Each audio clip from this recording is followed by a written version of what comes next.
Hello, everyone. It looks like our waiting room has slowed down, so I think we can go ahead and get started. Thank you so much for being with us. It's wonderful to see such a large crowd, especially after almost 2 years of Zoom. People still keep coming, and that's fantastic. My name is Nara Milanish. I am the director of CIMECA, the Center for Mexico and Central America at Columbia University. A reminder that this event is being recorded and that we will be posting it later on Facebook and YouTube, and you can find information about it by way of CIMECA, the Center for Mexico and Central America. So very briefly, I wanted to introduce myself and this panel. And again, thank you all so much for being with us to explore this extraordinarily important and timely topic. CIMECA is briefly a hub of scholarly activities on campus, activities about Mexico and Central America. It is also a lab, I would say, for exploring the intersection of academic research and advocacy and activist work on the region. And we will be putting in the chat now momentarily information about CIMECA so that you can find us on social media and on the web. So this year, CIMECA is supporting a series of applied research projects that tackle some of the region's most pressing challenges. Challenges like state violence within and across borders, challenges like corruption, as well as forced migration and its criminalization. So these are projects that bring together deep area studies knowledge into the world in a whole series of applications. And different projects do this in very different ways. We're supporting about a half a dozen such projects, and we'll also post in the chat after posting information about CIMECA in general, the information as well about the projects in particular. We have just brief blurbs on our website about the projects that we are supporting. And of course, one of those projects is the Infancias en Movimiento project that we are here to explore today. So today's event is actually part of a longer workshop series to explore the applied academic projects of CIMECA and to talk about what it means to produce and then apply regional knowledge. The workshop series is entitled From Area Studies to Country Conditions, Mexico, Central America, and the Uses of Regional Knowledge. And its purpose is to hear about these different projects, their objectives, their methods, perhaps some of their findings, or consequences. And it's also a space to reflect critically on what it means to join academic research to advocacy or activist or artistic work. That is to say, what it means to conduct investigation inside and outside of the academy with partners within and outside the academy. And in fact, next week, we will have another event in this workshop series, an event that will be of interest to many of you here today, called Separated Central American Families, Migration and State Violence, which is happening on Thursday of next week from 7 to 8:30 p.m. New York, East Coast EST time. It is co-sponsored by CIMECA as well as the Oral History Program at Columbia. And here we will be discussing what we're calling applied oral history. So again, this theme of the academic and the applied and thinking about the nexus between the two. So you'll see in the chat appearing now the information that I've been talking about, CIMECA's information, our event, and our projects. But that's enough about CIMECA. Let's talk about what we're here to talk about today and the people that have joined us. It is a tremendous pleasure to welcome colegas y amigas from various parts of the world. Thank you for allowing CIMECA to host this event to explore your important work.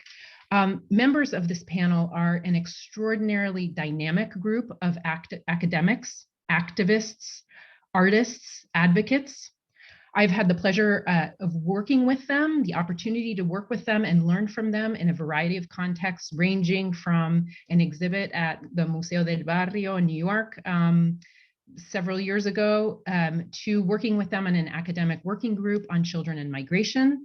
That working group produced a special bilingual issue of the journal NACLA called Exiliados, Refugiados y Desplazados, about children and migration in the Americas. And you can see that a link to that special journal posted in the chat. There's also a version in Spanish, if our administrator could post that as well, the version of NACLA in Spanish, which is harder to find for some reason on the web. And of course, several of the creators of the panelists are creators of the interactive National Geographic site called Infancias en Movimiento, Children on the Move, which you can also see listed in our chat and which you will hear more about today. So I want to welcome our participants and introduce them very, very briefly. We're doing a super lightning fast introduction, but you can certainly look them up on the web if you want to know more about their biographies. One small change. Epifanio García could not be with us because of his difficulties in leaving his work today. He will be replaced instead by Hazel Mencos, and we're thrilled to have her with us. And so without further ado, our panelists are the following. Aída Yantza, who is an Ecuadorian anthropologist at the Universidad de Cuenca in Ecuador. Hazel Mencos, who is a young Guatemalan immigrant to the United States. Elisa Sardao, who is a specialist in Latin American studies, who is based in Brazil.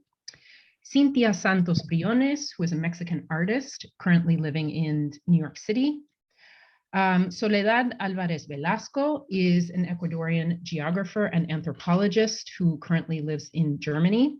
And finally, Valentina Glockner is an anthropologist of childhood and migration who is based in Mexico City. And a special thanks to my dear friend Valentina for organizing this panel that has so many moving parts. Thank you, Valentina. One final comment about language. We went back and forth, not knowing what language to do this event in. And so the final result is that it will be some in English and some in Spanish. Several of our panelists will be participating in Spanish, and Valentina and I will translate for them into English. We ask patience and fortitude from the audience. Neither Valentina nor I are professional translators. And so we will be sort of making it up as we go along. So we ask for your forbearance and patience in that matter. So without further ado, paso el rectángulo a Valentina.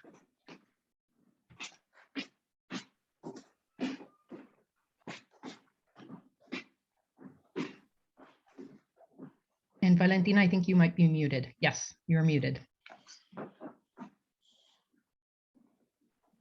Sorry, I couldn't find the proper button. Hi, good morning, good evening. Thank you everybody for being here with us in the midst of this high wave of COVID.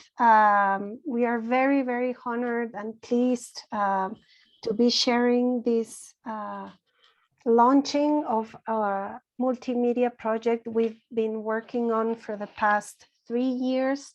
But we are also a collective, Collective Infancias. And first, before starting, we want to give us knowledge, and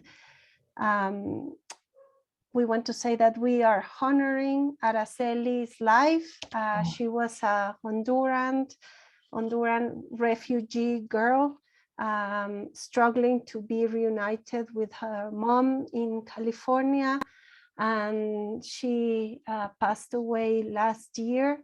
And we want to say that with this presentation, with our project, with our daily activism and research, we want to honor her and all the children who defy borders to reunite with their families and to fight to build the lives they dream of course, children and youth. As I was saying, we are a collective of activists, artists, researchers, field workers, youth, children, immigrant youth and children who have come together within Collective Infancias, research collective that was formed in 2015 under the common goal to build new spaces, new methodologies, new perspectives, and new ways of documenting, building dialogues, and decentering narratives about child migration in the global South. So we are researchers, activists, and artists, and we've joined a series of community researchers such as Hazel and Aída, we are very pleased and very honored that they are able to be here, Epifanio as well.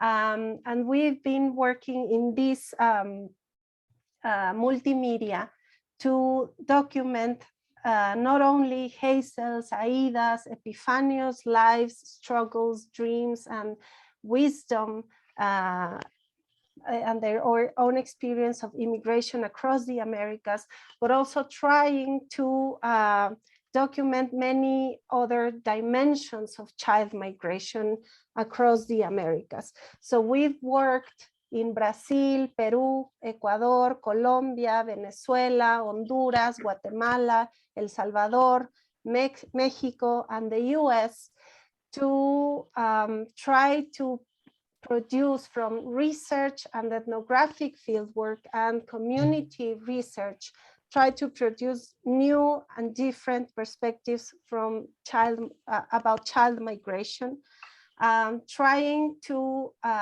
shift the focus from us researchers to the community researchers and children and youth themselves. So the main goal has been trying to build new narratives, honoring their voices, producing, and trying to open up new spaces in which they can self-represent themselves, produce their own narratives, decide which kind of media will suit best their stories, their struggles, and their wisdom. In that matter, we've created short documentaries, visual materials, we've created collages, maps, we've created autobiographies, and we've created collective narratives that are all included in this webpage. We are multimedia project and webpage we are presenting today. So please go to www.infancias.movimiento.org, as you can see here on your screen. And you'll find 14 different stories documenting migrant children and youth experiences migrating or being forcibly displaced, fighting for the right for asylum, trying to reunite with their families, finding sanctuary in churches across the US, joining migrant caravans from Central America across Mexico, being separated from their families. We have a different range of stories and experiences that we propose as mosaic and as a kaleidoscope that will allow us to see not only different experiences and perspectives, but also the complexity of child migration, which has been traditionally subsumed in research and in academia, and maybe also in public media.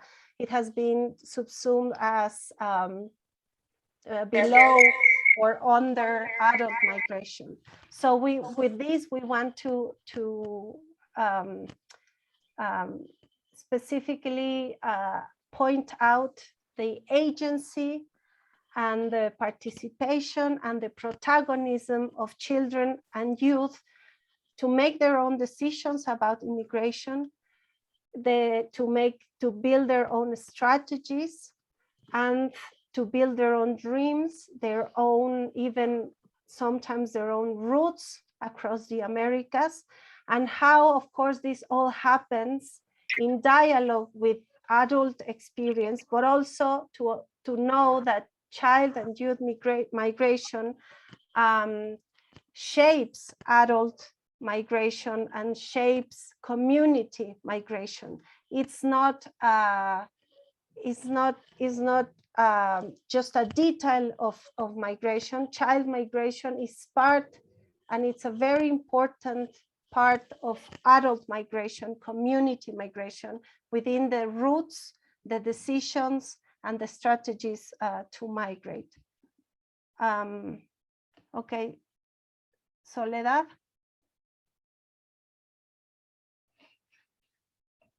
You, yes. I was tweeting. What telling you is a project in which Ole, we can hear you very well. Your voice is cut off. It's not clear. Can you hear me?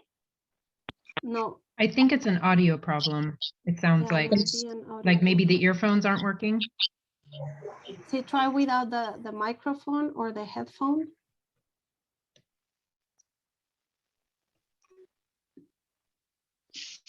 Or I can continue with this one, Sole, if you're okay. So as I was saying, so if you get back, Sole, just let me know.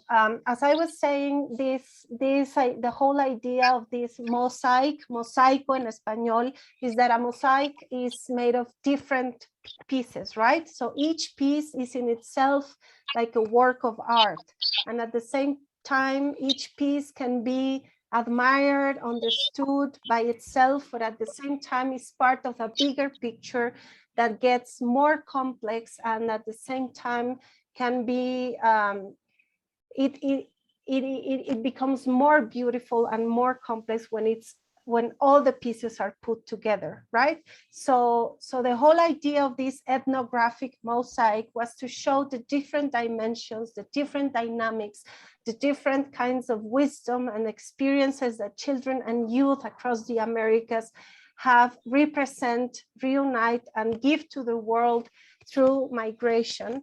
And as such, we are posing this work as a polyphonic mosaic, as a kaleidoscope, and it all departs from an ethical and political approach that asserts that without considering migrant children and youth, it is impossible to truly understand the complexity, the variety, and the diversity of such a huge global phenomenon such as immigration. And we also want to assert that children are have been historical actors, participants, and protagonists of migration across the Americas. They are not appearing only now. They certainly didn't start to migrate in 2014 when the famous humanitarian crisis of unaccompanied children at the border was announced. And we are united and based on the knowledge of migrant children and their caregivers to be able to recognize their agency and the importance of knowing their voices and understanding immigration through their own decisions, their own narratives and representations.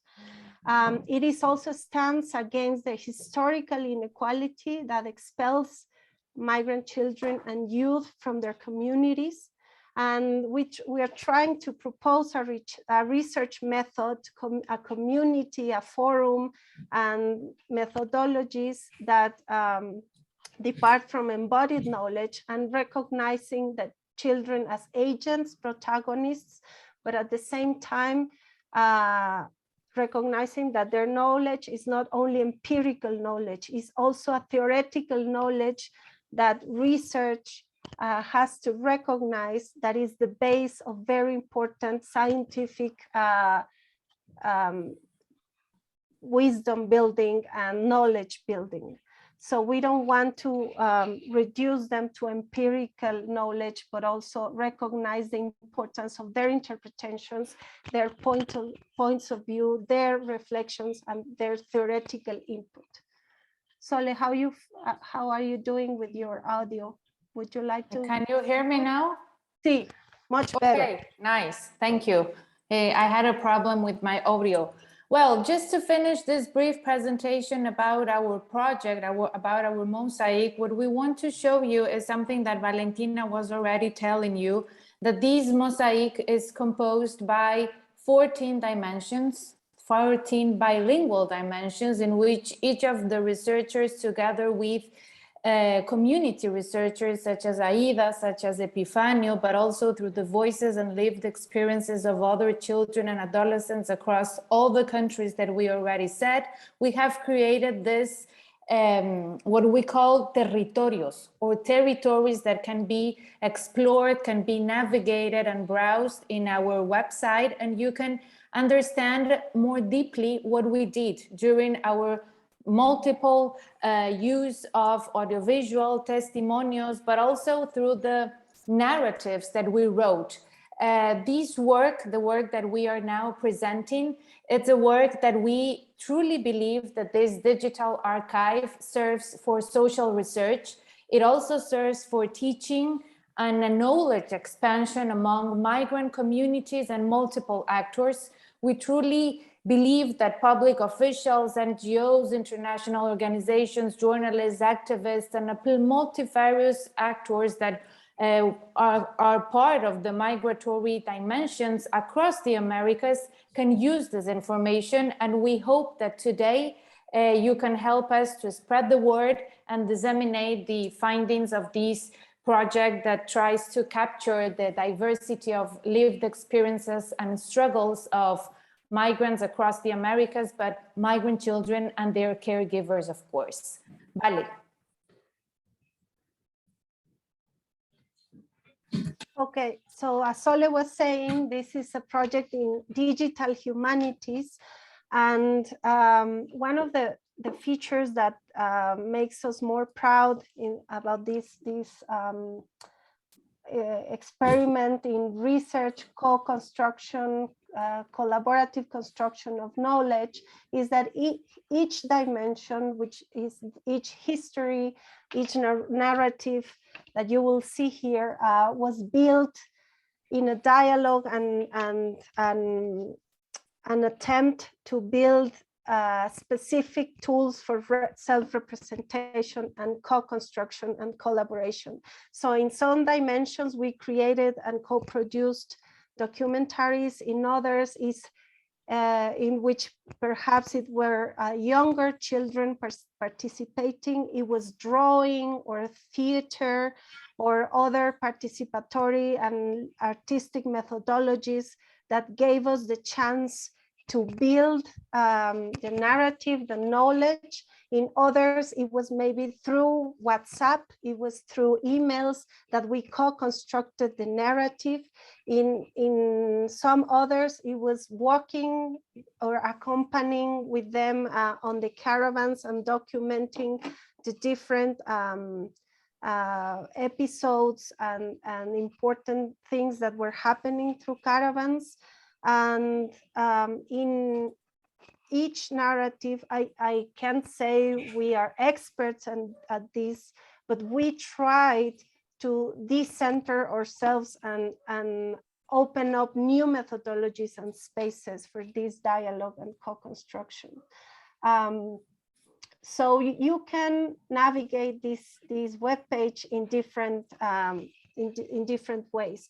You can search by authors, you can search by territories, as Sole was saying, and you can also say by search by keywords or just navigate the different dimensions. So now we give pace to Aída, Yantza, and Soledad Álvarez, who worked together producing two different narratives and dimensions in Ecuador. So please go ahead.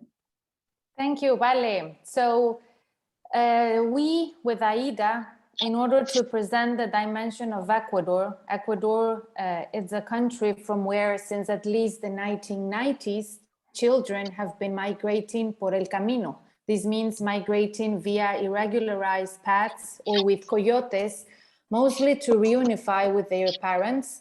we thought that the best idea in order you to understand and to grasp the complexities of these dimensions is to have a conversation with Aída Yantza. Aída comes from Dotaxi, Ecuador, and she was a nodal part of our project because she conducted together with me the multi-sided ethnography in diverse rural indigenous communities in Azuay, Ecuador in 2019. For us, it has been very important to include this dimension, the dimension of South America, because oftentimes our academic but also media attention has been only posed in migration, children migration coming from Central America. Yet, further south, in South America, in the Andean region, children are also migrating towards the US, but also they are migrating across the South American region between the borders of Venezuela and Colombia, Venezuela and Brazil. And this is also part of our mosaic. There's another dimension in which you can navigate and learn about these other types of mobilities taking place in our continent. So Aída will share with us her deep knowledge about migration, explained from her lived experience as a daughter of migrants and a caregiver at a very young age of other sons and daughters of migrants dwelling in those communities, the ones that we research. It was already 2 years ago, 3 years ago already, Aída. So, queridísima Aída, it is an honor to be today with you, and let's begin this brief dialogue. In first place, Aída, I would like you to ask this question. Could you please tell us who you are and how migration has shaped your own life and the region for where you come from? Oh, hi, everybody. It's an honor to be here. My name is Aída Yantza. I'm an anthropologist. I live in Cuenca, but I come from a small village named Dotaxi up in the Andes. My current studies are water infrastructure and the effect that has migration on those communities, but also this is opportunity to explain how this migration, it's not only for those ones who finally arrive or die on the road, but for those who are left behind, those ones who are being part without like really ask about it, forced to change the dynamic of gender, but also being part of these new dynamics of family, understanding these parts of society that are changed decade by decade when the migration waves increase or decrease, and how our own selves as children have changed in comparison to our parents or grandparents due to the permanent migration. As myself, my mom has 6 children. 4 of them are illegals in the US, and 3 of them take the children, the ones that I take care of when they were like 2 years, and the whole process of now navigating this feeling of orphanage, I think, is una orfandad obligada. So that is what I hope we could address today, those ones who are left behind, but also those ones who migrated to the US, those children and youth who got there and how they feel. I had the opportunity to be in the US and visit my nieces, my nephews, to hear their stories. Our young children, 6, 5, 7 years old, traveling by themselves through the whole desert until they got it. It's like understanding my brothers, how is the process of getting the coyote to take the children, finding who's the best and all of that. So I hope we could get there. Yes, Aída, and can you explain a bit more or share with us what we did during our field work in Dotaxi, in Cochabamba, in Maniantur, in the different communities that we were researching and the people that we talked with, especially the children that took part of the research? Sure. So what we did is Azuay is one of the provinces that send more migrants, especially to the US. And once the migrants are settled there, they send enough money or to their parents to take the wives first, then their kids. So the communities that we research, one of them is my own, and where my mom still lives. The other one, Cochabamba, is where my aunt lives. And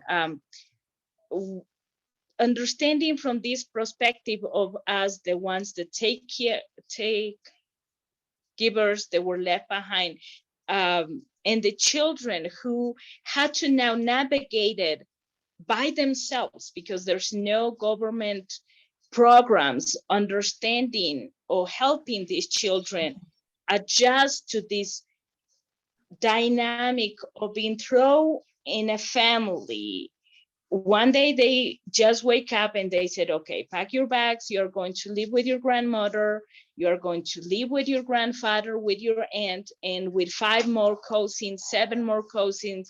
And then you have a grandmother that is 70 years old, 60 years old, taking care of like 5 children, 6 children. And this has been happening since the early 1990s, but also understanding how these children and their parents change the dynamic in these communities, starting with migrants who arrive in the US. The first thing they do is, besides build the houses, improve the water infrastructure, the road infrastructure, and so the kids will have a bathroom. We have to understand that these communities didn't have a water infrastructure or an infrastructure, electricity, until the middle of the 1990s. And these children, when they grew up, the feeling of loneliness never left them. So when now we are in 2020, during the pandemic, they just left with the children on their back. They, most of them will not leave the children behind like they were left behind, because that's how they feel. And when they arrive in the US, and if they are teenagers, they will not live with their parents for too long. They will just listen, man, thank you for the shoes, for the money, for the education, but I'm going to find my own way. And understanding how the mental health that goes into here to settle. There's people who are 30 years old who never still feel secure enough because the loneliness, it never left them, no matter how much their grandmother loves them. However, most of them didn't have that much luck, or the ones that didn't have that luck were exposed to violence. And between cousins, between the love, sharing the love of a grandmother, or those dynamics where the aunt is not just an aunt, is also the mom, and the other aunt is also the mom. The fights between relatives, it's so there's like, when we talk about children and migration, it's a huge picture. It's not just the road that take them to the US. It's a whole dynamic, including a community and a sense of self that will be with us. Yes. Something that we did during the work, and this is for the audience that is joining us today, during the field work, we worked with children from different ages, children that were 8 years old, 10 years old, and also adolescents that were dwelling with their caregivers, we asked them not only to talk with us in very long and deep and slow conversations in order to understand how they were feeling the absence of growing up without their parents, without their mothers, without their fathers, but the caregivers play a key role in their everyday life. That was something that we were able to tell where they were drawing or while they were narrating their own lived experience. So Aída, can you tell us a bit more, how has migration transformed the lives of those children in your region? As I said before, myself, my parents didn't migrate to the US. However, since I was 7, my first brother left. I was born in 1986. So knowing that you will never see that person again, it's unbelievable, hard to understand for a 7-year-old, an 8-year-old, to know that's the last time. And usually that's the picture that you get. Yes. I'm sorry. No. Thank you, Aída. Because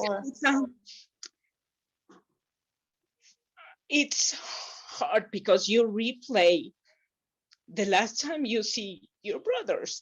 So, but for me, it was my brothers. But understanding these children and the pain of being left behind is incredible, because imagine 5-year-old being told, listen, your mom has to go to the US because you need shoes. And they will cry and says, I don't need them. Listen, I could be without shoes. However, this perception of poverty, and it never left. It never left. So these caregivers now has to share their love with their own children, and now with the grandchildren, and creates new type of violence too, without wanting, because nobody wants really to hurt anybody, I hope, but in the end creates new dynamics about belonging somewhere. So the children, when then they go to the US, they don't feel they belong there anymore. And now you have these adolescents, most of them don't want to go to the US. Some of them dream to go to the US to see the mom, to see the father, to meet for the first time their sisters, their brothers that were born in the US. And being known, or when the parents send the kids from the US to Ecuador, being how the parents call them every day and tell them, oh, please make sure he doesn't drink this water, oh, please make sure. And that feeling, okay, now these children that was born in the US, who's my brother, my sister, has all this attention, and what about me? And most of the time you will find that is the question the children and young person will ask, what about me? So this is like a really hard topic to talk, because it's not just the road, it's this whole part of yourself being torn apart, trying to understand how really migration deal with communities, families, even government agencies, and this whole thing. Yes, and we will also like to share with you, with the audience, that in Ecuador, children or migrant children, they traverse from Ecuador to Colombia, from Colombia to Central America and up to Mexico, and then the Mexico-US border in order to reunify with their parents. Some of them have been deported, and that's one of the testimonials that we share with you in the Mosaico, because the US border regime externalized to Mexico is also affecting their everyday lives. So that's part of this big picture that they have to cope with, as you was telling to us, Aída. Thank you so much for all your reflections, your deep reflections about what does it mean to grow in absence of parents and mothers that, on the other hand, have invented, and that's also part of what we analyze in our project, how maternities, digital maternities and digital paternities as part of transnational families are also another way to deal with distance, another way to deal with this loneliness that is built upon migration and its effects. We have a final question for you, Aída, because while we were doing our field work, Aída reflected and she said such a powerful phrase that this is the name of a whole section in our mosaic, that is this: La tierra se queda huérfana, or the earth becomes an orphan. And I want you to share with the public, with the audience, your reflections upon this such powerful idea. What do you mean with that? And why do you think la tierra, la chacra, turns an orphan?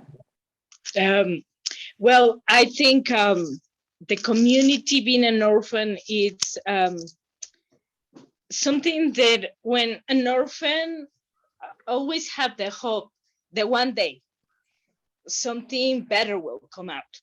So most of the people that left the community, that left the village, is for a better future. And the first thing they do is they build houses, they build roads, they build bedrooms, they build a church, they build now places where they could play football. They send all the money for that. However, there's nobody to enjoy there. They are only old people feeling lonely. Now there are not only the children that were left behind feeling like orphans, are the mothers, the grandmothers who raised like 7 kids, and now they are by themselves in huge houses. So this feeling of being orphan, but having the hope that one day will be better. One day, but you know it's not true, because you travel by this village and you see a big mountain with no corn, with no potatoes, with nothing, because you know there's nobody who needs them. There's nobody who will help you grow them. There's trees of peaches, apples, there were just nobody eats them, because there's no music in the community, there's no children. So that's the feeling of being like an orphanage, but everything like the neighbors. So now you create new families with your neighbors. There's always a community, a self of community, but now that they are by themselves, these grandmothers, these neighbors, they make new families. They call each other to have dinner, so they don't feel lonely. So that is what I want to also understand, that yes, there's a bigger picture. There's all this violence, but also understanding that this multi-billion business of taking kids or migrating, it's not something new, but also it's something so powerful that will not stop, because people will also not stop. Right now with the pandemic, these travel agencies you see all over Ecuador, all over Azuay, one after another opening, sending migrants to Mexico. So there's like an ongoing process. There's these parents who were illegal in the US who come back, and then who goes, they take their kids to Mexico, and they will come over. So thank you so much, Aída. Thank you so much. I'm sorry to interrupt you, but we have 2 more dimensions to present. A big hug for you. And Vale, where are you? Next presenter. Thank you so much. Abrazotes, Aída, y gracias. Okay. thank you Gracias to you. de todo corazón, Aída.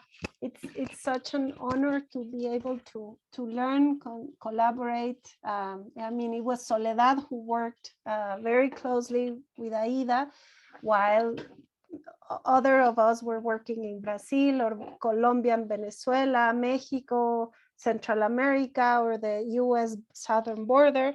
And yeah, to shift the geographical locus a little bit, we are now going to listen to Hazel Mencos, which is also our honored guest today, and her conversation with Cinthya Santos. They both work on two different dimensions, one about family separation and the other about the sanctuary movement in specifically New York. And please welcome Hazel and Cinthya. Hola, ¿qué tal? ¿Me escuchan? ¿Sí? Un honor para mí estar aquí. Antes que nada, agradecer a Nara y al equipo de la Universidad de Columbia por hacer este evento posible y a mis compañeras de Colectiva Infancia, así como también quiero reconocer el valor de las múltiples voces que dan sentido y significado a este trabajo colaborativo y en especial a los niños, adolescentes y familias que me acompañaron en este trabajo, en estas historias, que compartieron sus experiencias, sus sentimientos y pensamientos políticos, en especial a Dulce, a Daniela, a David, a Michelle, a Daniel, a Camila, a Luna, a Suri, a Brian, a Dalia, a Ali Pinos y por supuesto a Hazel. Wait just a bit, Cinthya, because we need to translate you.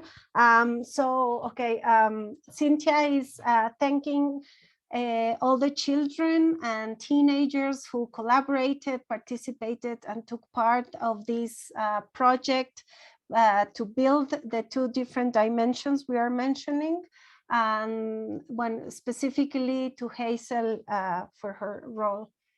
Yeah, go ahead. Quiero comenzar introduciendo a Hazel. Yo y ella nos conocimos en Connecticut mientras ella estaba trabajando en una campaña en santuario con la familia Pinos y yo estaba trabajando en ese momento también con la familia de Nelson Pinos, documentando sus historias, haciendo fotografías. ¿Quieres traducir, Valentina? Yeah, so can you please repeat the name again? Nelson Pinos. Okay, Nelson Pinos. Cinthya was working with the family of Nelson Pinos, producing different materials for this dimension. I'm sorry, you can very well say I'm not a professional translator. But I'm kind of sure that maybe all of you are quite bilingual, so please let us know. Y bueno, ahora para comenzar la conversación, now to start the conversation, quiero preguntar a Hazel si nos podría contar un poco sobre ella, dónde nació y cómo la migración atraviesa su vida. Now to start the conversation, I want to ask Hazel about her own experience on migration. And also if she can tell us a little bit about her own story. Hazel. Hola, ¿me pueden escuchar? Ok. Sí. Mi nombre es Hazel, nací en Guatemala. A los 13 años crucé la frontera. Okay, so hello, my name is Hazel. I was born in Guatemala, and when I was 13 years old, I crossed the border. Crucé México por muchos días a través de automóviles. I spent many days traveling across Mexico and through different means.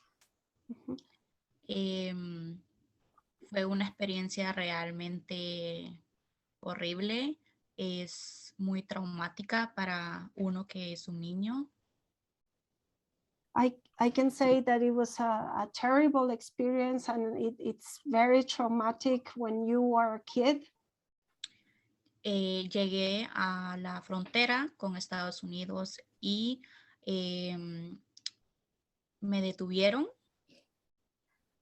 Okay, when I arrived to the border, the US-Mexico border, I was detained. Me mandaron a las hieleras.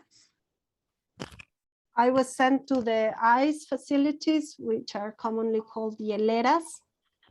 Estuve ahí aproximadamente como 6 días. I was there for about 6 days. Las instalaciones son realmente desastrosas. So the facilities are terrible, are in awful conditions. Después de las hieleras me enviaron a una casa hogar. And then I was sent to shelter, or is it foster home or more like shelter? Hazel, es más bien un albergue. Sí, un albergue. To a shelter, sí. I'm sorry, I'm gonna switch to Nara so she can help me translate as well, sorry. Valentina, you're doing beautifully. Pero va a traducir la otra parte, así que adelante, Hazel. Okay. Gracias.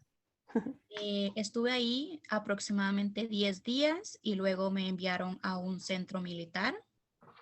Wow, she was in the shelter for 10 days and then was sent to a military center. Todo esto fue en Texas. It was in Texas. Realmente la experiencia de estar en un centro militar fue muy traumática para mí. Being in a military center was very traumatic for me. Todo esto se basó ya que habían miles de niños cruzando la frontera en el 2014 y no cabíamos en la casa hogar. And there were thousands of children who were migrating in 2014 and they didn't all fit in the shelters. Así que estuve ahí aproximadamente dos semanas. I was there hasta 2 que weeks. el presidente Obama firmó mi salida para venirme para Connecticut. So I was there about 2 weeks until Obama signed my papers to go to Connecticut. Yes, Cinthya. Sí. Muchas gracias por compartir, Hazel. Yo recuerdo que en una de nuestras pláticas que tuvimos, porque Hazel y yo nos conocimos y hasta después mi proceso de trabajar juntas fue después de que nos hicimos amigas cercanas, y recuerdo muy bien que me decías cómo dentro de estos espacios de detención los jóvenes adolescentes eran esposados de sus pies, de sus manos, de sus cinturas, y que a ti no te habían esposado por el hecho de que eras un poco más chica. So Cinthya is is talking about the fact that she and Hazel met. They've had several conversations. They become friends. And at one point, Hazel told Cinthya about how they kept children with, what do you call those things? Handcuffs on their hands and feet and waists. But Hazel was a little bit smaller, so she wasn't restricted in the same way. Sí, que en las hieleras, por ejemplo, no se apagaban las luces, había mucho frío, ¿no? Por el mismo nombre que se le da a las hieleras, que la comida que les daban era congelada, y que no se podía dormir por la angustia. Es algo que también se sabe hoy día con mayor claridad a través de los medios de comunicación que han hecho visible estas atrocidades cometidas en estos espacios. And she also spoke about her experience in the infamous hieleras, the so-called ice facilities, no pun intended, that are freezing cold, and where they leave the light on all the time, where the food is terrible and where people can't sleep, both because of the 24-hour-a-day lights as well as the anguish of being there. And Cinthya points out that these things are now commonly known in the press. These atrocities have been since published, but at the time, the implication is they were much less well known. Ahora me gustaría un poco que nos pudieras compartir el impacto emocional, un poco también en relación a lo que Aída decía, ¿no? La separación familiar, tú veniste a este país para reunificarte con tu mamá, a la cual no habías visto durante mucho tiempo. Y cuando vienes a reunificarte, estás en un centro de detención, llegas después a Connecticut. ¿Cómo es este proceso? ¿Cómo uno, si es que uno se puede recuperar después de que la migración nos atraviesa de una manera muy violenta? Desde muy jóvenes, desde muy chicos, a veces casi desde que nacemos, ¿no? ¿Cómo podrías compartirnos esta parte de tu vida? So Cinthya asks about the emotional impact, following on what Aída told us earlier about the emotional impact of family separation. Hazel came to reunify with her mother after not being with her for a long time. She was first in detention, then in Connecticut, and Cinthya asks, what was that process like? What was it like to try to recover from such a violent process of migration? Así como lo dijo Cinthya, yo no, había visto a mi madre desde que yo tenía 5 años. Mi madre emigró a los Estados Unidos y realmente venir a los 13 años a reencontrarme con ella fue realmente lo mejor que me había pasado en ese momento. Hazel says that she had last seen her mother at 5 years of age, and she immigrated when she was 13 to be reunited with her mother, and it was the best thing that happened to her in that moment. El impacto emocional no llega en ese momento. Creo que es al pasar los años, ya que cuando uno es niño siente mucha adrenalina de no saber lo que está pasando, solamente seguir instrucciones de los adultos. Mm-hmm. So the emotional impact doesn't happen in the moment. It happens with time, with the passing of time, over years even. And as a child, you're just operating with adrenaline, listening to instructions and trying to follow the instructions. Así que cuando ya estuve ubicada en un sitio seguro, que es mi casa aquí en Connecticut, con mi madre, fue cuando comencé a tener muchos problemas. Uno de ellos fue la ansiedad, ya que cuando uno cruza la frontera, la presión y el miedo que todo el entorno te da, queda muy, muy, muy en ti. So it's really at the moment of arriving at a safe place in Connecticut with her mom that problems started, and she relives the anxiety, pressure, and fear of the migratory experience. Así que el impacto emocional va también de cómo transcurres tu día a día, ya que no sabes cómo comenzar tu vida en un nuevo país y en un nuevo lenguaje y cómo acomodarte después de un gran impacto de violencia por parte de las autoridades de este país. And so then the challenge is to figure out how to live day to day in a new country, in a new language, how to become acclimated, particularly after experiencing the violence of migratory authorities.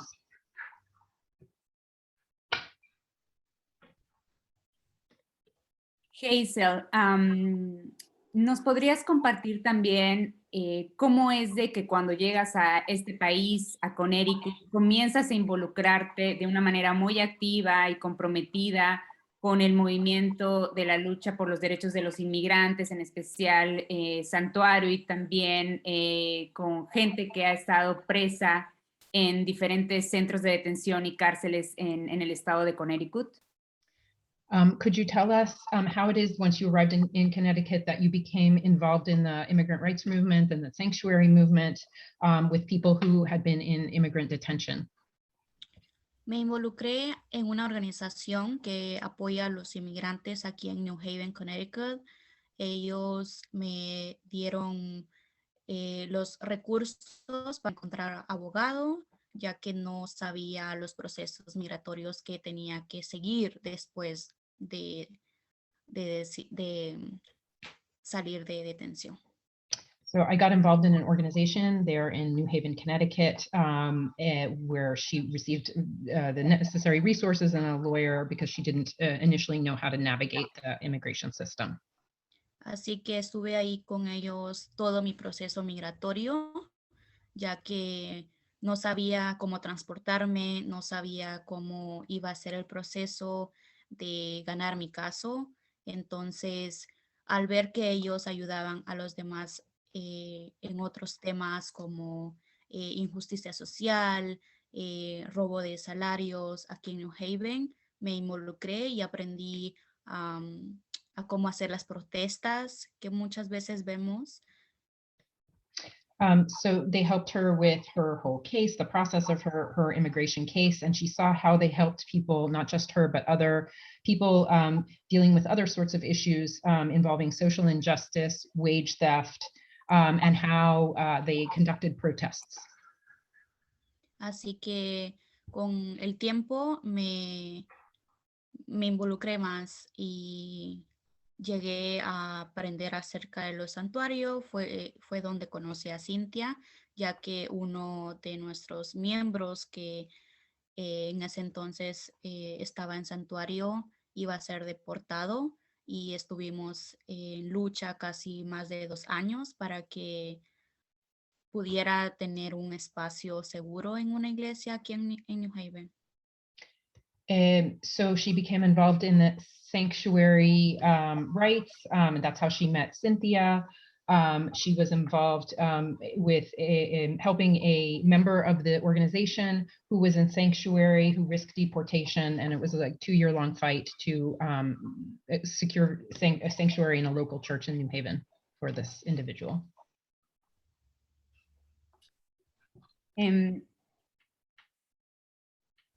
Hazel y yo platicábamos el otro día acerca de la visa juvenil, que es el proceso por el cual ella pudo obtener su residencia, y platicábamos de que yo conocía ese tipo de visas porque he sido guardiana legal de jóvenes y niños como Hazel, que llegaron a este país en la categoría no acompañados. So they talked about they have talked with each other about the special immigrant juvenile visa, which if I understood correctly, Hazel has, and Cinthya has been a legal guardian in such cases of unaccompanied minors seeking that legal status. Y hablábamos de cómo cuando tú obtienes una residencia a través de la visa juvenil, tú no puedes pedir a tus padres. La ley te marca que no puedes pedir que tus padres en un futuro sean residentes de este país. Y me gustaría que hablaras un poco cómo este proceso es una extensión más de la opresión de las políticas antimigrantes que este país tiene. So they talked about this special immigrant juvenile status and how it does not allow recipients to request legal status for their parents. And Cinthya suggests perhaps that this process and this legal status is really just an extension of oppressive anti-immigrant government policies. Realmente ha sido muy doloroso. Actualmente voy a cumplir 21 años el próximo mes y es la edad donde muchos de los jóvenes comienzan a pedir a sus padres, y para mí esa oportunidad me ha negado y es algo que aún todavía puedo decir que me impacta. So this has been very painful because Hazel turns 21 next month. Happy birthday, Hazel. But this is an age at which many of her peers are now able to ask for legal status for their parents, and she is denied that possibility. So this is a way that her status continues to impact her and her family.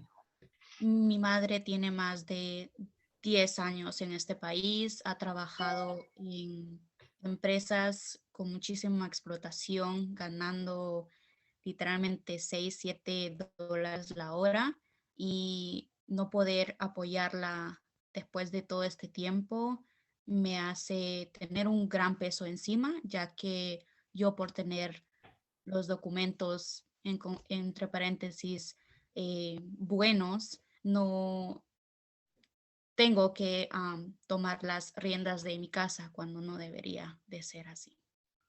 So her mom has been working here for more than 10 years in very exploitive positions in different companies, sometimes working $6 or $7 an hour.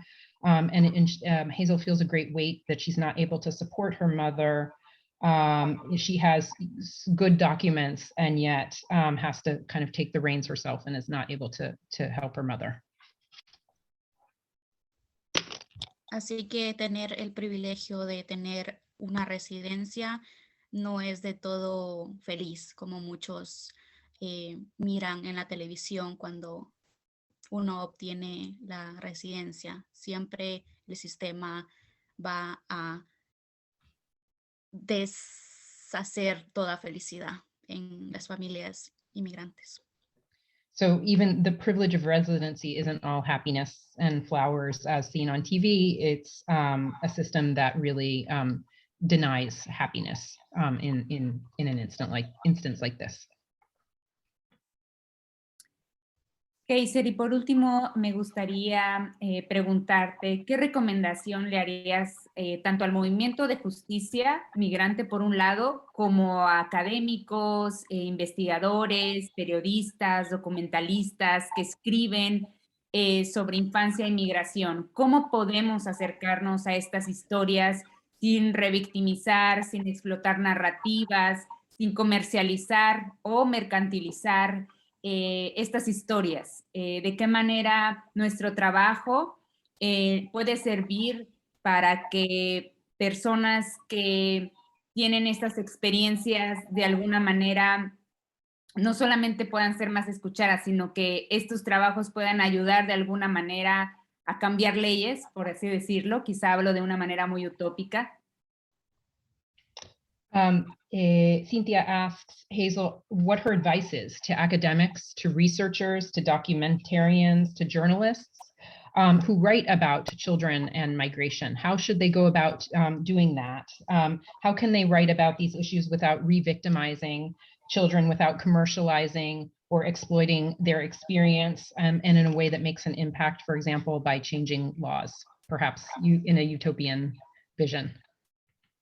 Abrir espacios donde nos sintamos seguros, espacios a los que yo me refiero es espacios donde podamos sanar, ya que hay muy pocos espacios donde podemos ir, platicar de nuestras experiencias y no sentirnos juzgados, sentirnos solos.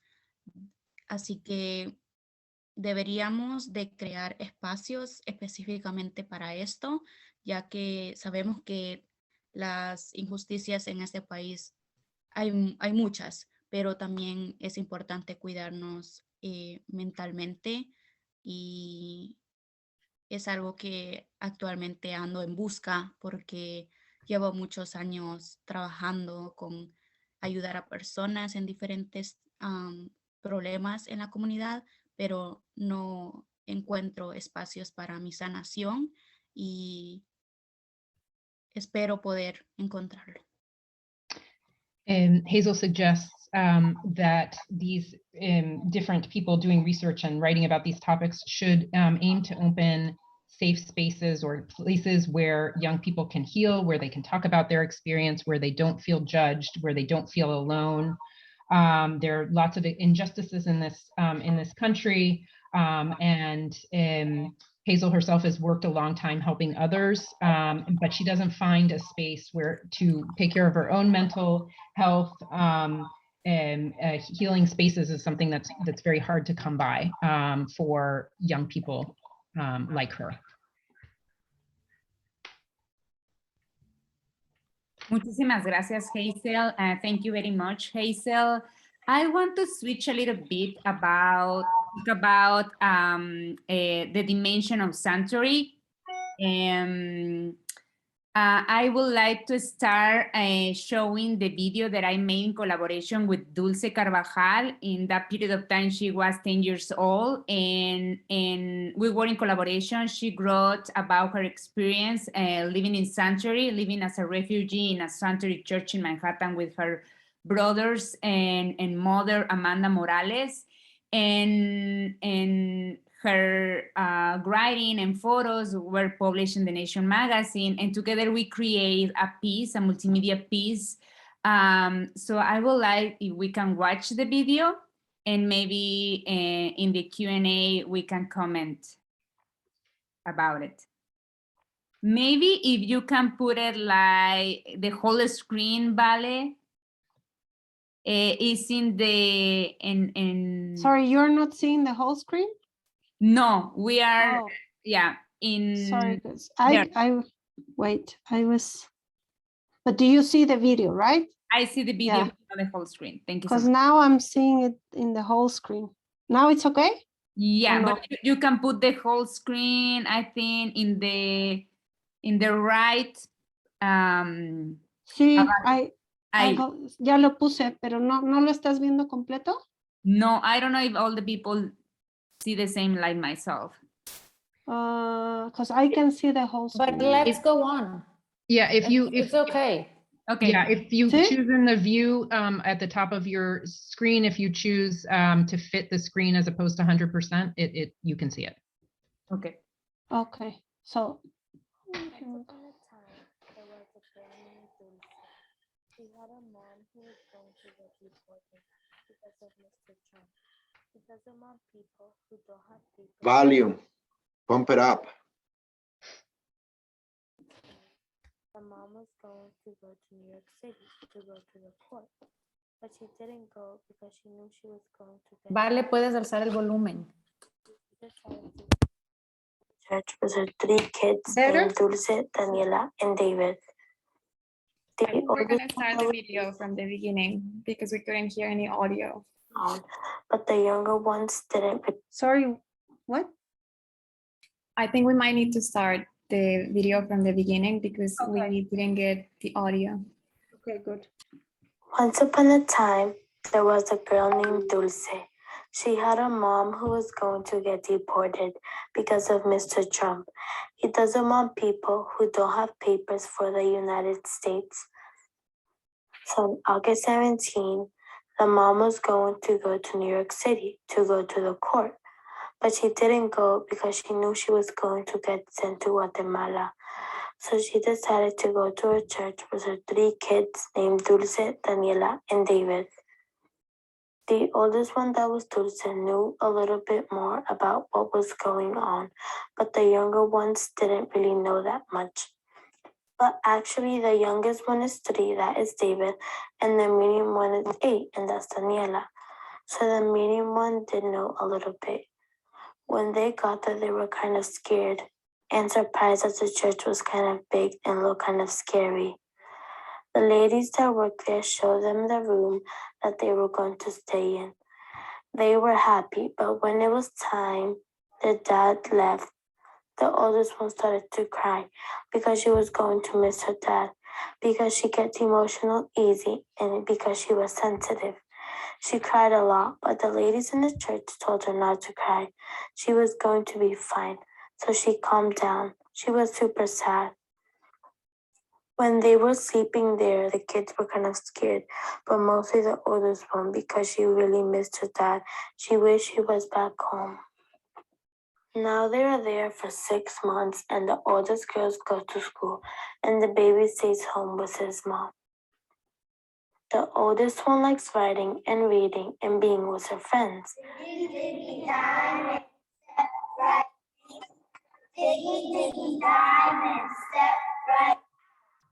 After they come from school, they say hi to their mom and go to this program called Washington Heights Choir School. In that program, they eat a little snack and sometimes go singing or do their homework. But if they don't have homework, they do projects. On Tuesday, there's a teacher who comes and plays the recorder and some other instruments.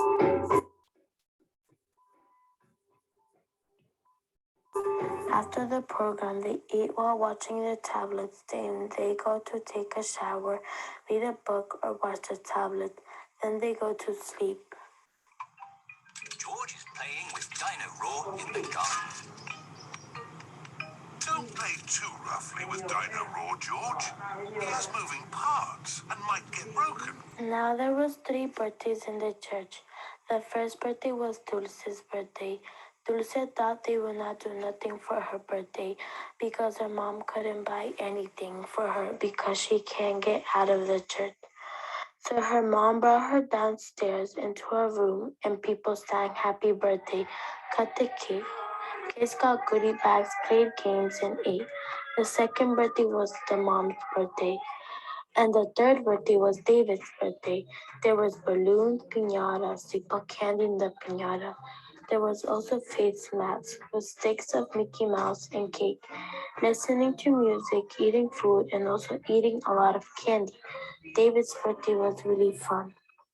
Dulce thinks that her mom is going to get papers for the United States because what Trump is doing is not fair, deporting people who don't have their papers like Dulce's mom. Dulce really wants her mom to get the papers because she still doesn't want to be stuck in the church. If her mom gets her papers, Dulce wants to travel everywhere. She wants to travel to Florida to go to Disneyland, and she wants more places to go to. Lelo, la, canta mi pueblo, canta mi gente, canta en enero, canta en diciembre, canta mi pueblo, canta mi gente.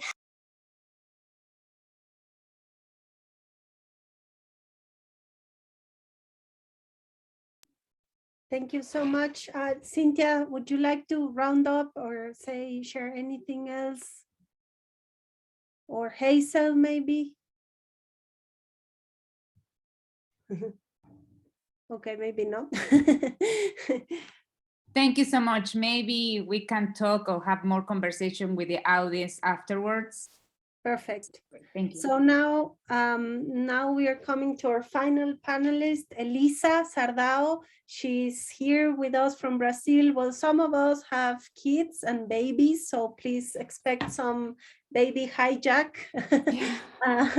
So Elisa is here and she's gonna share with us the dimension she built during the 2008 caravan. Welcome, Elisa. Thank you, Valentina. Thank you all. My contribution to the project, I will talk a little bit in English, and then Valentina will help me with my Portuñol to translate to my English, Portuguese, I don't know. And well, my contribution to the project, it's about the experience I have shared with Central American children who crossed Mexican territory towards the Tijuana border through the first caravan of 2018. It was April 2018, and I was looking to continue my doctoral research that had begun on the border of Tamaulipas with Texas, with Mexican and Central American, most of all Salvadorians and Hondureans, Central American children, considered unaccompanied migrant children by the Mexican government. I was trying to find out how these migrant children were treated by government institutions also in Sonora, Arizona border. But the caravan that had formed 2 months earlier was passing through the capital of Sonora, and I could never think that they would take months to continue ahead. Unfortunately, for Kevin, Natalie, their family, and the friends they met along the way, we have been able to meet and live together about 2 months. Well, historically, Latin American migration through Mexico to the United States, like Hazel brought us, and Aída also, tends to go underground as a strategy to survive the work-like technology of government. But because they need clandestinity, people are left completely vulnerable to all types of violence. A change has been made in recent years since mobilization in caravans that have been able to give visibility to the horrors of migration.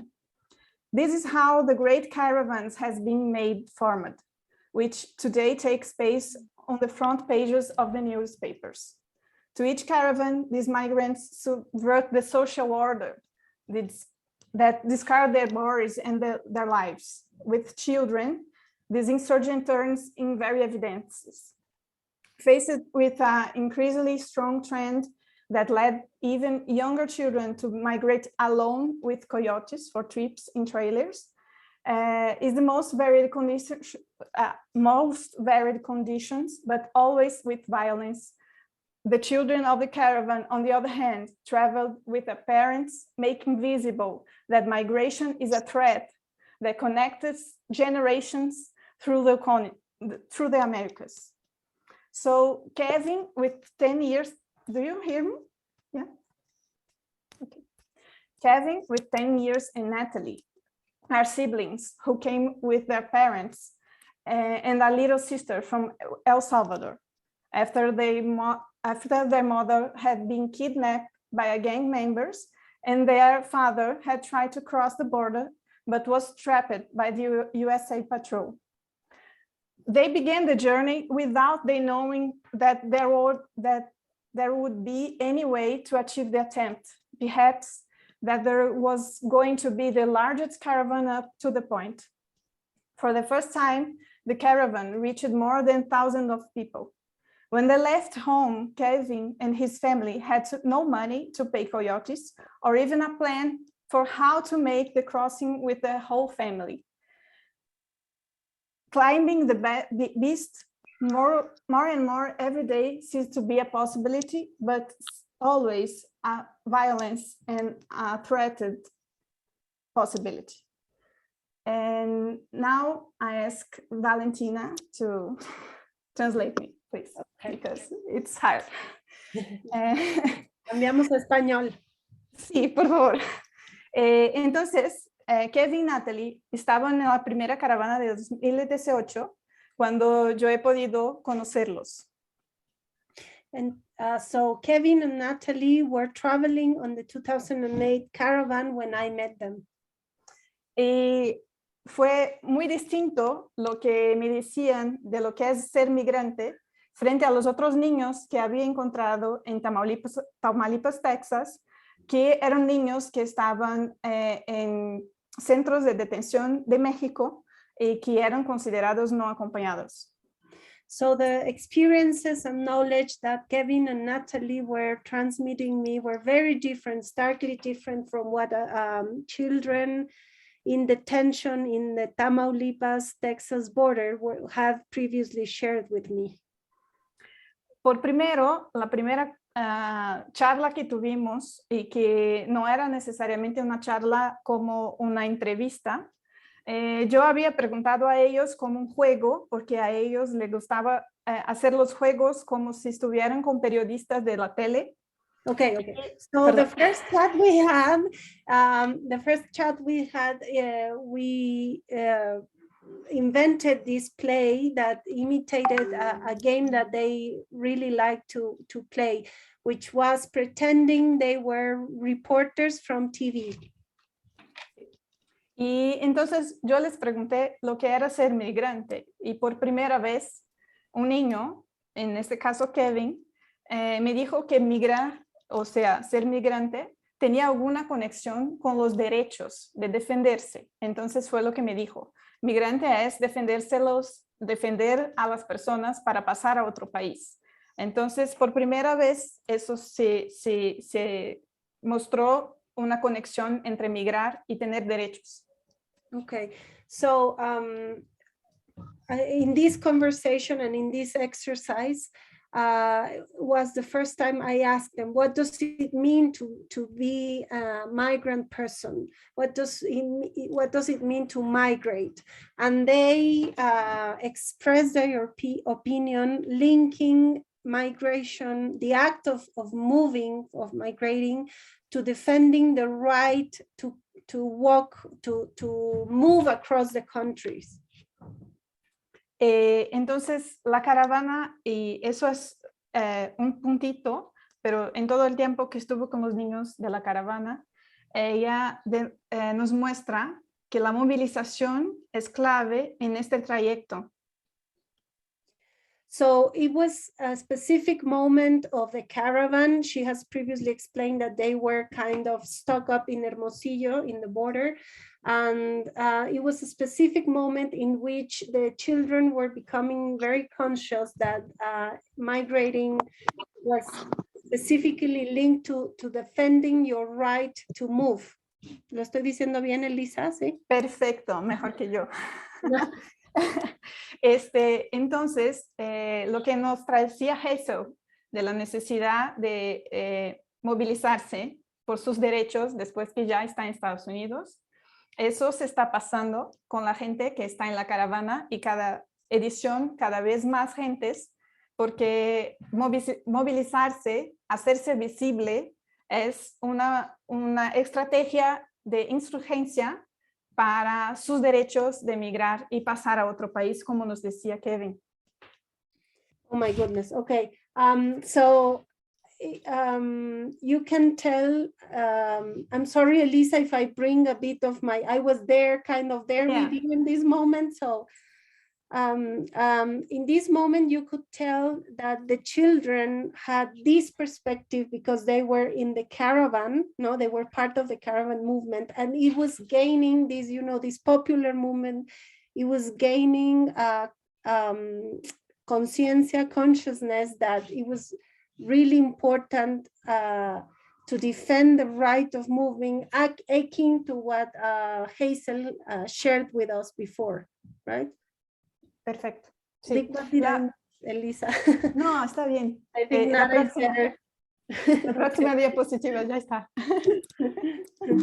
Entonces, con la idea que todo este proyecto tiene de una metodología ético-política, el trabajo que hizo con los niños en la caravana siempre era que ellos me trajeron sus necesidades de hablar y expresarse. Si quieres. Okay, so the encounter with the children was given in an ethical and political methodology in which it was them who could decide and who could say what was important to express and to get to document in this research exercise. Perfecto. Entonces, las entrevistas eran siempre un pedido de ellos de hacer el juego de entrevistas. Los dibujos, siempre los traía los materiales, pero ellos dibujaban cuando querían y lo que querían. Mm-hmm. So the idea of them making interviews or interviewing people, it was their idea, it was their decision, and they were conducting the activity as with drawings. It was me bringing the material, but it was them who decided when they wanted to draw and what was going to be represented. ¿Sí? Perfecto. Sí, perfecto. Y entonces este dibujo, que es nada más un ejemplo, nos dice justo lo que pasaba con una de sus amigos de Kevin y Natalie, ese es Dulce, que lo dibujó, de lo que había pasado de bueno y de malo en un trayecto muy fuerte de había más de 3 meses que estaba en la caravana. Y nos dijo entonces todo lo bueno y que de malo todavía no había nada pasado, ¿no? So this is the representation of a girl, Dulce, who had been in the caravan for 3 months, and she was sharing like good experiences. She didn't have so far anything like bad to share. Lo que es muy distinto de lo que nos traen todos migrantes, pero aquí Hazel y Aída, ¿no? del trayecto y de la clandestinidad. Entonces, eso es un punto. Y el otro... Which is in stark contrast to what other children in other circumstances, for example, being detained in Tamaulipas, were sharing about their immigration journey, right? And it's also in stark contrast with what Hazel and Aída have shared before. No que no ha pasado dificultades y una serie de problemas, pero es así que Dulce nos documenta y eso es importante de decir. Y también... wait. So it doesn't mean that it was not a tough journey. The caravan faced like many challenges, but Dulce was not reporting like this, the same very harsh experiences as other children. Yeah.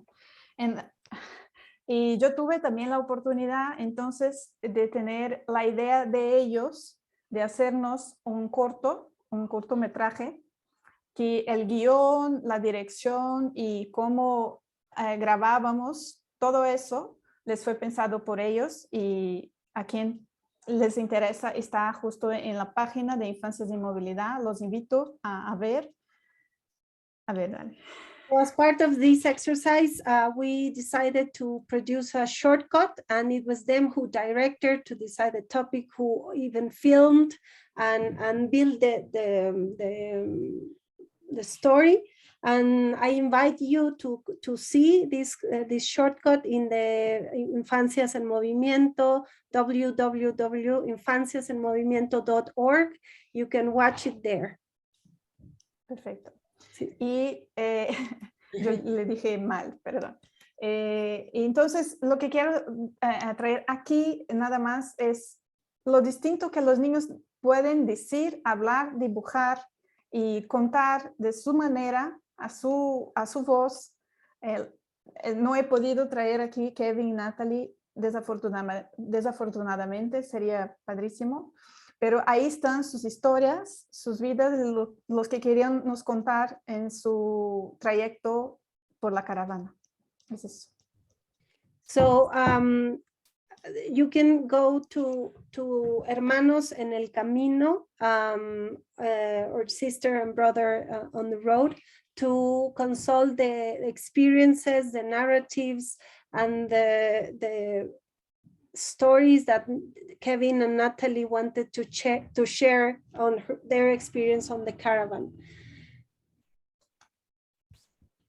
Gracias por la oportunidad y aquí nos quedamos para otras preguntas. Sale. Bueno, well, thank you so much, Elisa, and thank you all of you for bearing with us, even though all the,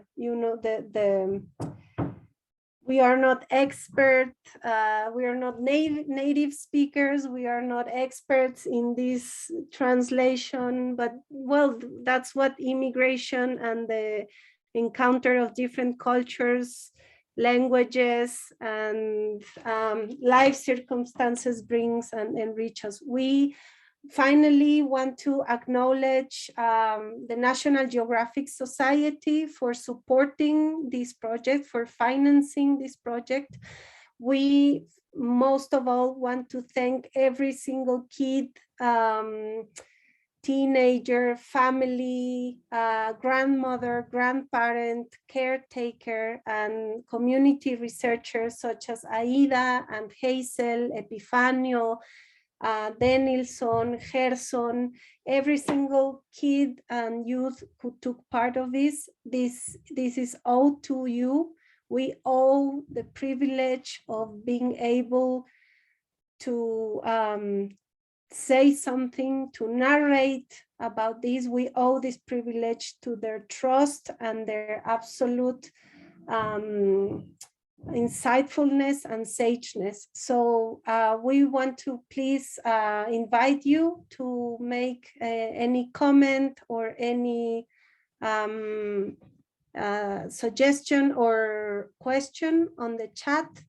And I don't know if how we are doing. I don't think we will have enough time maybe to translate everything simultaneously, so we might want to switch to Spanish.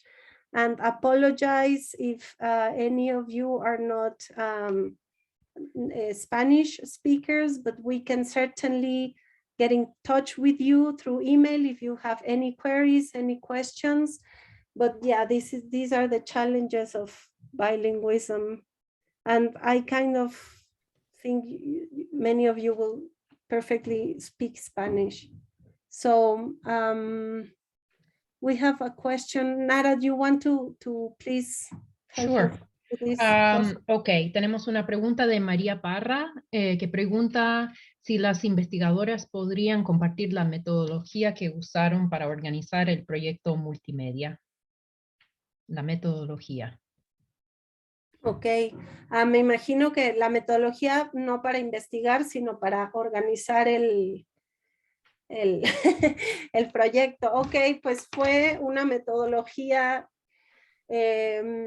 que no creo que vayamos a patentar porque estuvo llena de dificultades. No sé si Sole quisieras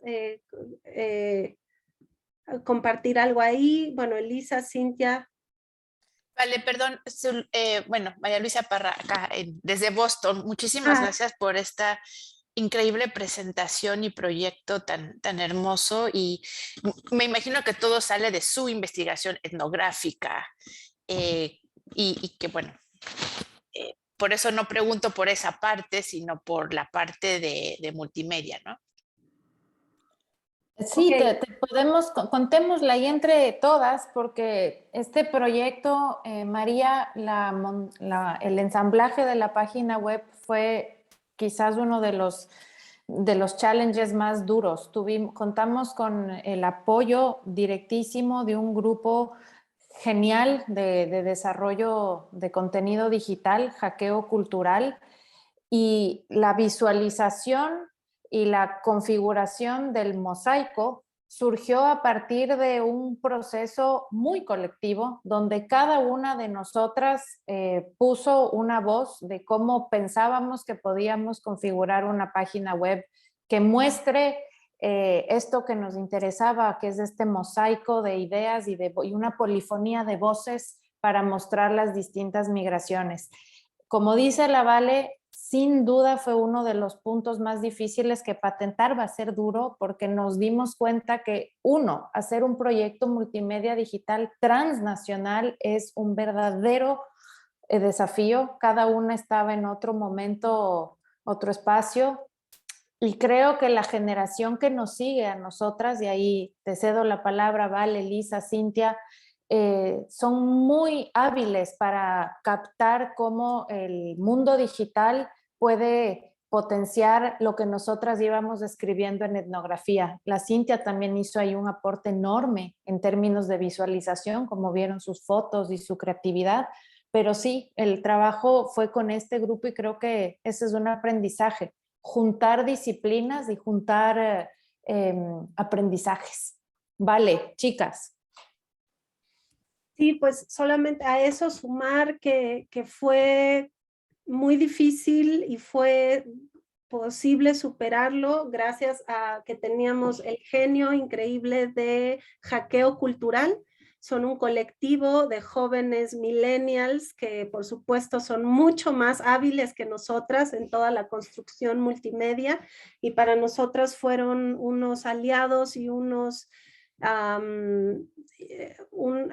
fueron un colectivo que entendieron perfectamente la importancia de que el diálogo, la politización de nuestro trabajo y también como los fundamentos éticos tenían que verse expresados no solo en las narraciones, sino en la construcción visual del documento, y que había que hacer un equilibrio de voces también ahí, ¿no? Sí, y eso fue muy importante, ese trabajo tan sensible. Y la otra que yo añadiría es que también hubo muchos momentos de desesperación. La pandemia no lo hizo más fácil, pero creo que lo que al final lo hizo que todo saliera a buen puerto es que nos une una amistad, ¿no? Que hemos ido construyendo también a lo largo del proyecto. Nos une la confluencia. Muchas de nosotros nos conocemos personalmente, otras no, pero nos ha acercado mucho una circunstancia en torno a la migración muy difícil y la necesidad desde nuestros campos, nuestras disciplinas, nuestros espacios de activismo o de scholarship, de investigación, tratar de abrir un poco un diálogo diferente, ¿no? Entonces, no sé si Elisa, Cinthya puedan, por favor. Está también aquí Ana Luz, que es otra miembro del proyecto, que ya vi que se conectó por si quiere aportar también. Nada más, Vale, quería añadir que eso fue posible también porque la idea de trabajar en colectivo empezó antes del proyecto. Entonces, incluso yo aquí agradezco muchísimo a todas, pero a Valentina en especial, porque mi investigación solo se fue posible porque el colectivo funcionaba y porque una echa mano a otra. Entonces, eso viene por delante de el lío de juntar estas historias, ¿no? Entonces, yo creo que trabajar antes, etnográficamente, colectivamente, fue el principio para que fuera posible distintas narraciones en un proyecto tan grande. Y a mí me gustaría también agradecer, bueno, a todas las chicas que conforman el colectivo Infancia, pero en especial también a Valentina, como bien lo dice Elisa y lo dijo Valentina en un principio, este colectivo se formó en 2015.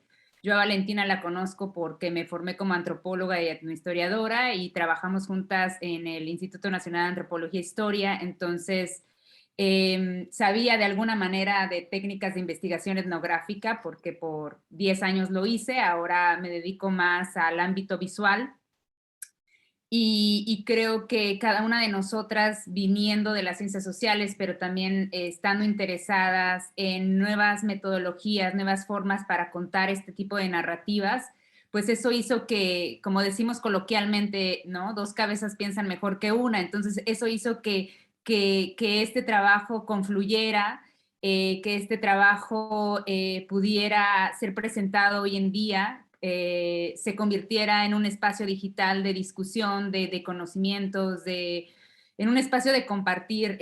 Yo creo que la metodología podría llamarse paciencia porque es muy difícil coordinar, tanto Valentina como Sol estuvieron a cargo de la coordinación, es muy difícil coordinar a un grupo de antropólogas, investigadoras, artistas y que todas de alguna manera tengamos entregas a tiempo, pero bueno, también como lo refirieron mis compañeras, el trabajo que hizo Hackeo Cultural fue invaluable. Y bueno, gracias a ellos también este proyecto hoy día puede estar en las redes sociales, ¿no? Ser presentado a través de una web. Muchísimas gracias. Muchísimas felicidades. Gracias, María, por tu pregunta. Es bien importante saber del tras bambalinas, ¿no? Tanto como el producto final. No sé si hay algún otro comentario. Nuestra compa, súper experta, luchadora también, Amarela, que está por aquí, nos acaba de dejar un comentario bien lindo. Amarela ha estado con nosotras también en el camino. Debe estarse riendo de nuestro inglés aquí, pero bueno, te hacemos la luchita. No sé, Valentina, ¿puedo decir algo? Por favor, hola Juan, bienvenido. Sí, Juan Carlos Ruiz, a sus órdenes. Yo desde la trinchera, ¿no? Desde donde hemos estado trabajando las últimas 2 décadas con la cuestión migratoria acá en los Estados Unidos, veo, y ya lo puse en el chat, pero lo quiero enfatizar, ¿no? Es el romper también estos monopolios o la coaptación de un lenguaje de derechos humanos dentro de un imaginario Estado-nación de este país. Y entonces les agradezco porque nos dan herramientas desde ahí, desde esos ángulos artísticos, de esos ojos de la cámara, de esta multidisciplina que ustedes llevan y conlleva el proyecto, pues nos dan herramientas para también visibilizar, ¿no? Este problema que ha estado con nosotros ya por muchos años. La separación familiar ya lleva más de, creo que desde los nativos americanos que estaban aquí, que de esa manera se justificaba el genocidio, la expansión hacia el oeste, toda esta doctrina Monroe, todo esto históricamente, pues es una dinámica que realmente nos ha menoscabado a nosotros como personas y como seres humanos. Así que me alegra y les agradezco por el trabajo, ¿no? Pues ahí, gracias a todas ustedes. Es interesante que todas ustedes fueron solamente mujeres, ¿no? También eso, me gusta escuchar eso, porque creo que nosotros como hombres las silenciamos y las hacemos de al lado. Así que gracias por eso, gracias por el trabajo. Muchas gracias a ti, Juan, que siempre has estado ahí en el equipo y eres un gran aliado también. Hay un mensaje interesante, importante de Mercedes, Mercedes Guiguren, que lo pueden ver también en el chat, sobre la forma en la que me parece bien interesante hacer un diálogo con su comentario es que se suele, cuando hablamos de las experiencias de separación, de migración, de reunificación familiar infantil, de niños y jóvenes migrantes, se puede desprender un discurso que culpabiliza la migración por estas separaciones, ¿no? Y creo que justo es bien importante decir que la separación familiar la ha producido la política migratoria, no la produce, y el sufrimiento que la lucha y la migración por reunificación familiar no la produce la migración, la produce la ausencia de una política migratoria de derechos humanos que cumpla además con las convenciones internacionales para permitir el derecho a reunificarse con los padres y a vivir en familia.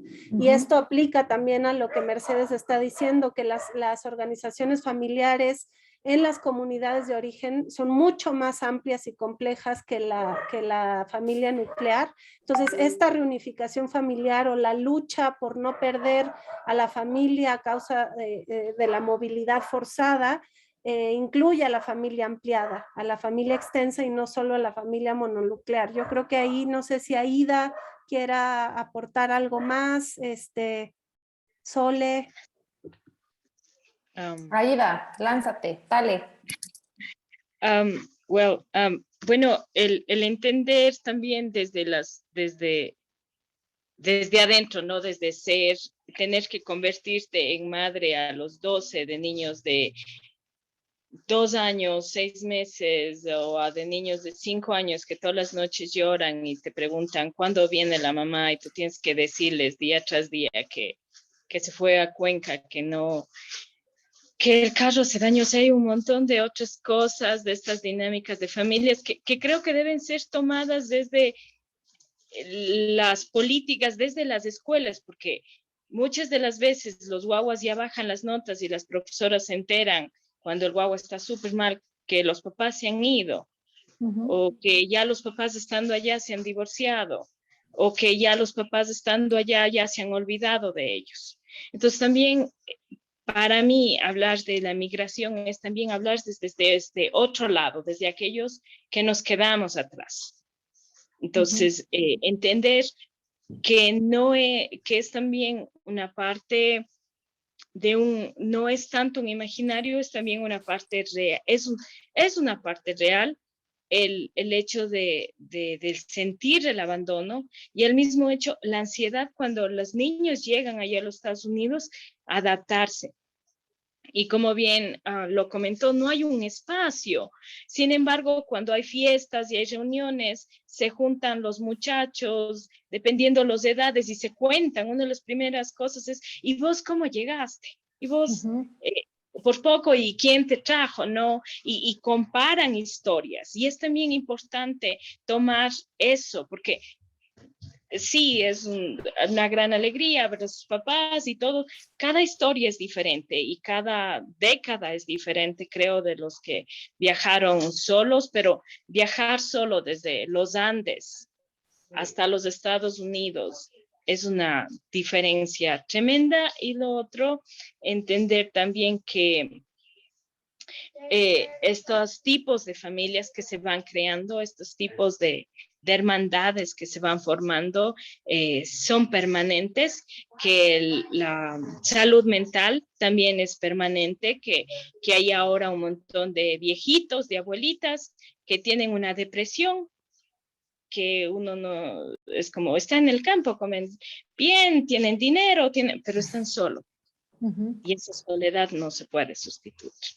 Entonces eso es lo que yo podría decir desde este lado de la migración. Muchas gracias, Aída. Nara, no sé si quisieras dar alguna... No, Sí. nada más, y vamos a pasar a la pregunta de Manuela Orjuela y luego el comentario de Mariano Muñoz. Primero, ¿quieres leer lo que escribió Manuela? Sí, Manuela pregunta, hace dos preguntas. Una es cuando entrevistamos a menores que estaban con sus papás, tuvieron que pedir permiso a los papás, ¿cómo manejaron ese tema? Variaba dependiendo de la edad cognitiva de los jóvenes. Y la segunda es, en algunos lugares del tránsito, los migrantes no son bienvenidos, por ejemplo en Colombia o en México. ¿Qué comentaron los muchachos acerca de la relativa bienvenida o xenofobia en los lugares por los que transitaron? Yo no sé si Elisa y Cinthya quieran responder a cualquiera de las dos o las dos. Elisa. Cinthya, por favor. Dale, Cinthya.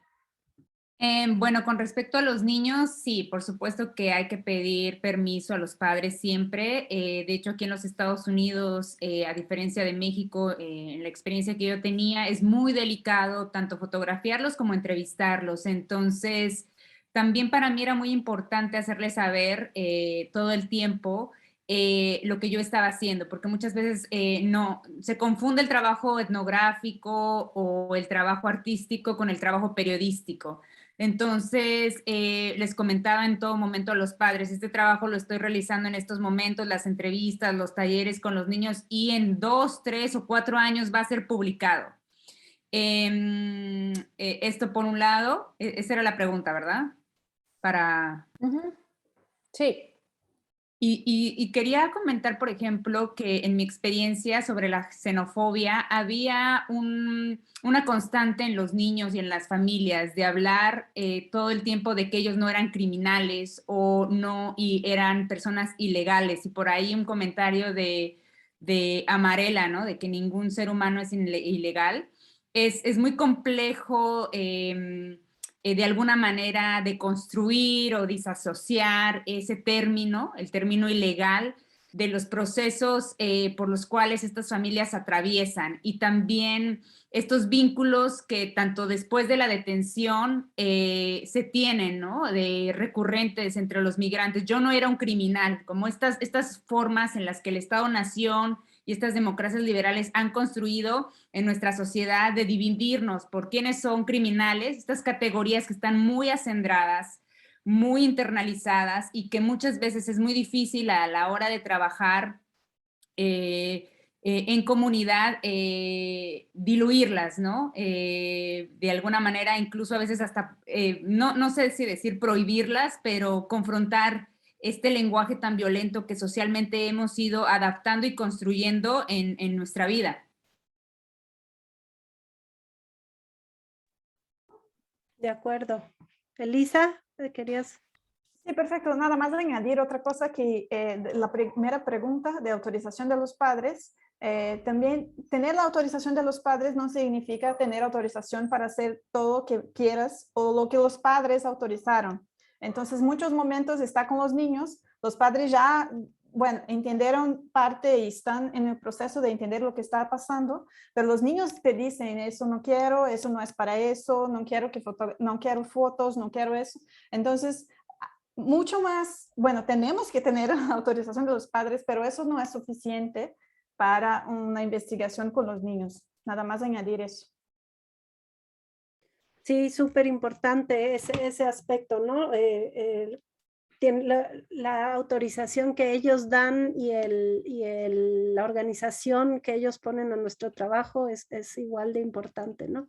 Y bueno, obviamente la National Geographic requirió todos unos protocolos, ¿no? Permisos que son muy similares a los que requieren las universidades o algunas universidades, como supervisados con comités y todo, sí. Ahí yo quería añadir algo más en términos de los permisos que tiene que ver ¿cuál es el límite que los propios niños y adolescentes también te ponen a ti cuando estás haciendo la investigación? Porque los temas que tratábamos muchas veces son muy dolorosos para ellos, y aunque estés en el medio de un trabajo lúdico, por ejemplo, dibujando las situaciones de distancia, las situaciones, en nuestro caso, como pueden ver en la página web, se narra la historia de 2 niñas que quedaron huérfanas porque sus padres murieron en Chiapas. Hay límites imperceptibles que te los dicen los cuerpos de los niños, que hablan sus gestos, que habla su corporalidad, y eso creo que también fue parte de nuestro aprendizaje colectivo, volviendo a la pregunta que nos hizo María antes, de un aprendizaje permanente de irnos contando hasta dónde seguíamos, hasta dónde ahondábamos, porque son temas muy sensibles y muchas veces incluso lo compartimos en el proceso de construcción del multimedia. Qué importante sería tener o contar con apoyo psicológico muchas veces para lidiar con las violencias, las capas de violencias que íbamos decodificando a lo largo del proceso de construir este mosaico.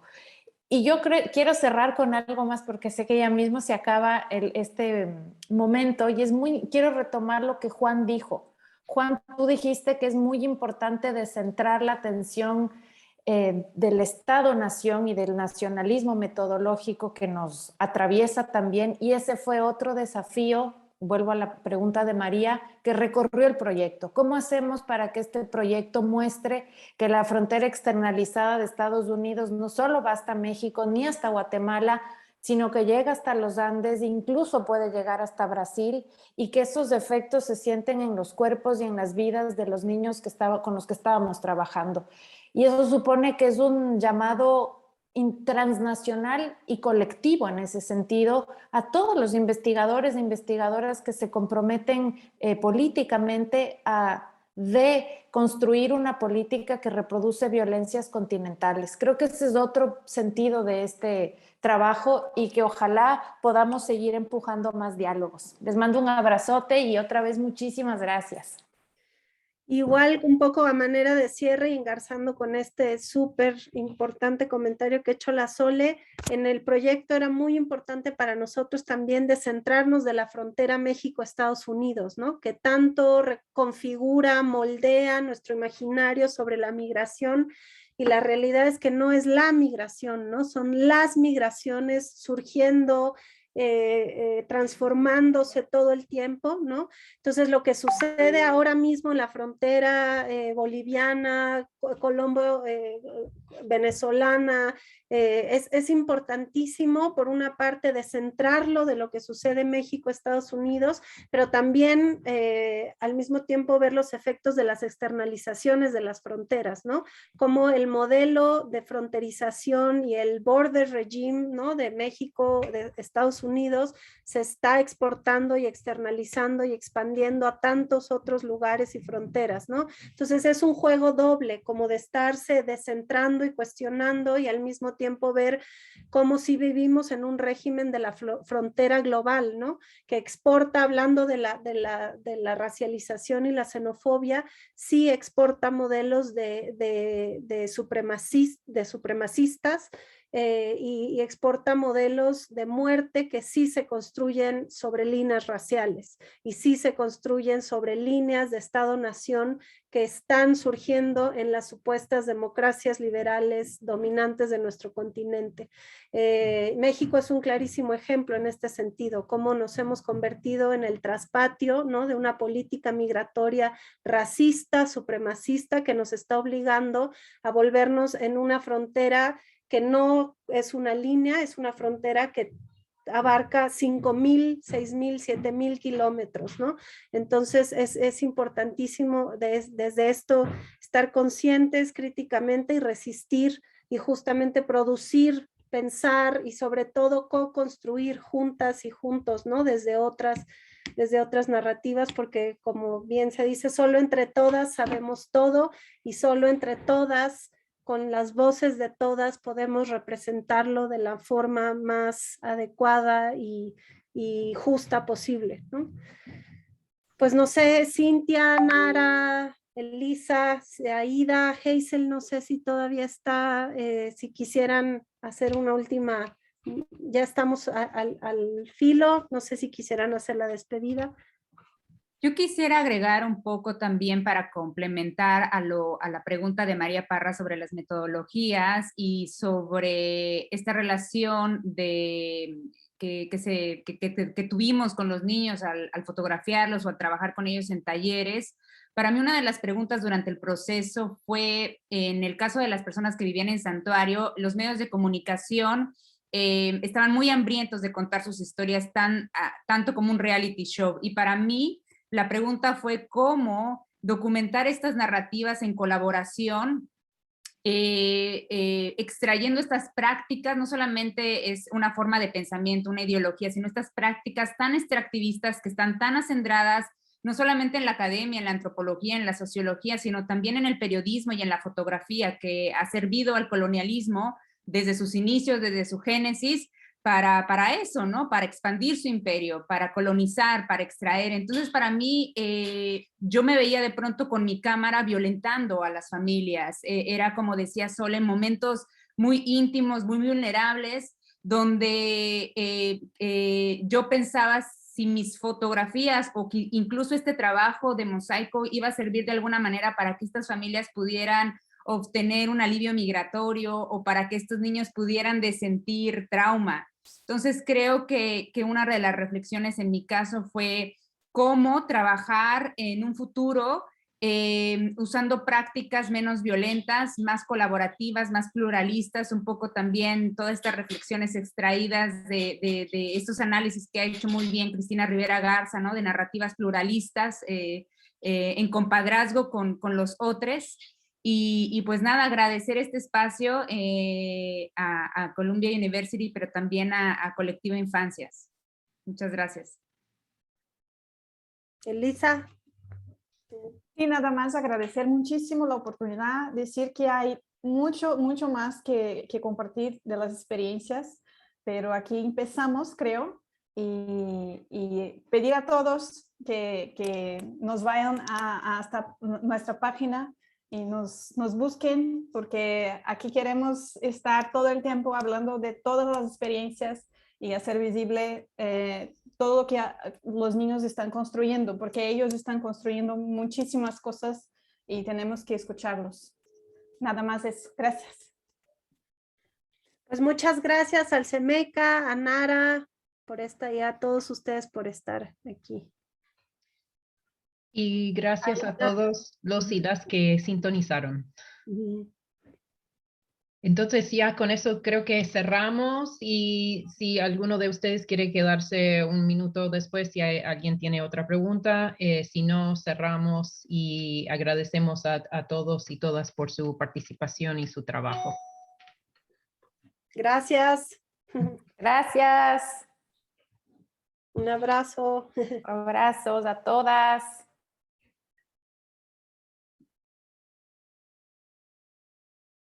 Bueno, nos quedamos por si hay alguien todavía que tiene interés. ¡Bravo!